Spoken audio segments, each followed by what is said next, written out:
اعوذ باللہ من الشیطان الرجیم بسم اللہ الرحمن الرحیم ان عدۃ الشہور عند اللہ 12 شہرا فی کتاب اللہ یوم خلق السماوات والارض منها 4 حرم۔ دیکھو الحمدللہ ہم نئے سال میں داخل ہو چکے ہیں۔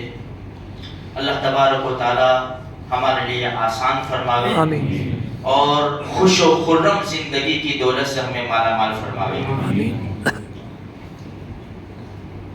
یہ جو سال کے 12 مہینے ہیں یہ تو اللہ ہی نے بنائے ہیں۔ خود قرآن میں اللہ نے فرمایا 10ویں پارے میں ان عدۃ الشہور عند اللہ 12 شہرا فی کتاب اللہ۔ یہ اللہ کی کتاب میں موجود ہے کہ سال کے 12 مہینے ہیں۔ اللہ نے کب بنائے؟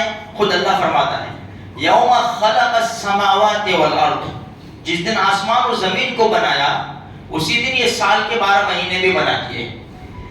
منہا 4 حرم، اس میں 4 مہینے بڑے احترام والے ہیں۔ 3 تو سلگ ہیں، ذی قعدہ، ذی الحجہ اور محرم اور رجب۔ رمضان کے فضائل الگ ہیں۔ 4 مہینے بڑے احترام والے ہیں۔ یہ 4 مہینوں کے اندر جنگ و جدال نہیں ہوتا تھا، مشرکین بھی اس کا احترام کرتے تھے اور رک جاتے تھے۔ اچھا، اب یہ جو نام رکھے نا محرم، صفر، ربیع الاول، ربیع الثانی، جمادی الاولی، جمادی الثانی، رجب، شعبان، رمضان، شوال، ذی قعدہ، ذی الحجہ، یہ 12 نام ہیں۔ یہ تو قرآن میں نہیں ہے، یہ کس نے رکھے؟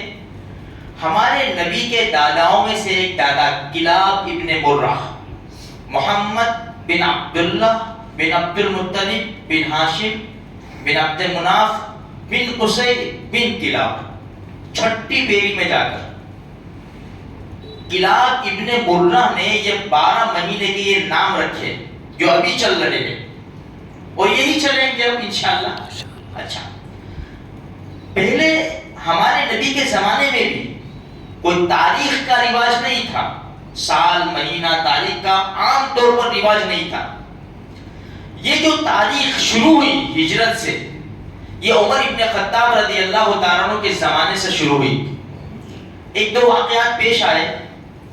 جب اسلام پھیلتا چلا گیا اور دور دور تک اسلام پھیلا اور مسلمانوں کے قبضوں میں زمین آتی چلی گئی، تو یمن سے ابو موسیٰ اشعری رضی اللہ تعالیٰ عنہ نے خط لکھا، وہاں کے گورنر تھے، کہ امیر المومنین تاریخ کا رواج ڈالا جائے۔ آپ کا خط جب ہمارے پاس پہنچتا ہے تو کب لکھا آپ نے، کون سی تاریخ کو لکھا وہ بھی نہیں پتا چلتا، کتنے دن لگے آتے ہوئے وہ بھی نہیں پتا چلتا، آپ کا حکم کون سی تاریخ کو کون سے دن جاری کرنا ہے وہ بھی نہیں پتا چلتا، کچھ پتا نہیں چلتا، تو تاریخ کا رواج ڈالا جائے۔ ایک بات یہ ہوئی۔ دوسری ایک بات، یمن سے ہی ایک آدمی آیا اور عمر بن خطاب کے پاس کہا میں نے دیکھا کہ وہ لوگ خطوط لکھتے ہیں تو تاریخ لکھتے ہیں، یہ بھی۔ تیسری بات یہ ہے کہ ایک دستاویز آیا عمر بن خطاب رضی اللہ تعالیٰ عنہ کے پاس اس شعبان کے مہینے میں، تو وہ شعبان کے مہینے کا دستاویز تھا، تو عمر بن خطاب کنفیوز ہو گئے کہ کون سی شعبان، گئی وہ شعبان، یہ چل رہی وہ شعبان، یا آئندہ آئے گی وہ شعبان۔ یہ باتیں جب آ گئی تو عمر ابن خطاب رضی اللہ تعالیٰ عنہ بڑے بڑے صحابہ کو مشورے کے لیے بلایا، بھائی تاریخ کا رواج ڈالے، میں ذرا جلدی جلدی آپ کو سنا دوں، تاریخ کا رواج ڈالے۔ تو جو صحابہ کرام آئے تھے نا، ان کے ذہن میں ابھی کچھ بھی نہیں تھا یہاں کا جو عمر ابن خطاب لے کر بیٹھے تھے۔ تو کسی نے کہا کہ یمن کی تاریخ لے لیتے ہیں، تو کہا کہ نہیں، یمن کی نہیں، اس لیے کہ بادشاہ بدلتا ہے تاریخ بدل جاتی ہے، کیلنڈر بدل جاتا ہے۔ کہا ذوالقرنین کی تاریخ لے لے بادشاہ کی، پر اب بہت دور کا زمانہ چلا گیا۔ الگ الگ رائے دی، نام کہا۔ صحابہ کے ذہنوں میں بھی اللہ نے بات ڈالے، تو 4 بڑی بڑی رائے پیش کی انہوں نے، زبردست رائے۔ بھائی ہمارا سال شروع کیا جائے نبی کریم صلی اللہ علیہ وسلم کی پیدائش سے۔ نمبر 2 رائے آئی کہ ہمارا سال شروع کیا جائے جب سے ہمارے نبی نے نبوت کا اعلان کیا۔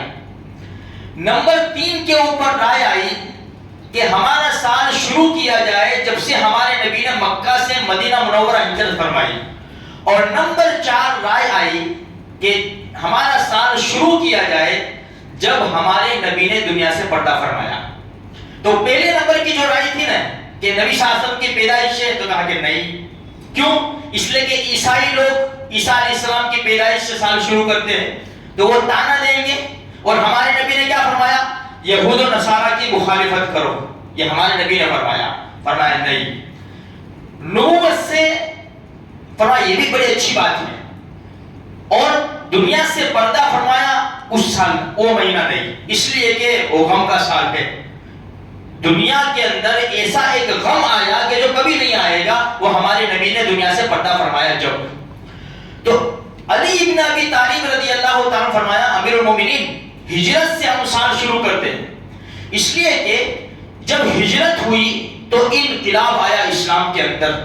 ساری پابندیاں ختم ہو گئی، مسلمان مکہ سے مدینہ چلے گئے، آزادی کے ساتھ زندگی گزارنے لگے، اسلام پھیلتا چلا گیا. ایک انقلاب آیا تو یہ فیصلہ ہو گیا کہ بھائی ہجرت سے سال شروع کیا جائے. تو جب سے ہمارے نبی نے مکہ مکرمہ سے مدینہ منورہ ہجرت فرمائی، وہاں سے ہمارا سال شروع ہوتا ہے. آج 1443 سال پورے ہو گئے. تو سال یہاں سے ہم لکھتے ہیں سن ہجری، سن عیسوی 2022، سن ہجری 1444، ہم اس طرح لکھتے ہیں. اچھا، اب کون سے مہینے سے سال شروع کیا جائے؟ یہ بڑی عجیب بات ہے، بڑی عجیب بات ہے. کون سے مہینے سے سال شروع کیا جائے؟ تو کسی نے کہا رمضان سے شروع کرو کہ بڑا برکت والا فضیلت والا مہینہ ہے. فرمایا کہ نہیں. کسی نے کہا ربیع الاول سے شروع کرو کہ ربیع الاول میں ہمارے نبی نے ہجرت فرمائی، ہمارے نبی یعنی دنیا میں تشریف لائے. تو فرمایا کہ عثمان ابن عفان رضی اللہ تعالیٰ نے رائے دی. کون سی رائے؟ کہ امیر المومنین محرم الحرام سے ہمارا سال کی ابتدا کی جائے. تو کہا کہ کیسے؟ فرمایا حجاج کرام لاکھوں کی ہزاروں کی تعداد میں جب بیت اللہ میں حاضر ہوتے ہیں، حج کر کے جب وہ واپس گھر آتے ہیں تو محرم لگ جاتا ہے. وہ نیا اپنی نئی زندگی شروعات کرتے ہیں، وہ گناہوں سے پاک صاف ہو کر آئے ہیں، اب اپنی نئی زندگی شروع کر رہے ہو. تو محرم الحرام کا مہینہ لگ جاتا ہے، یہاں سے شروع کیا جائے.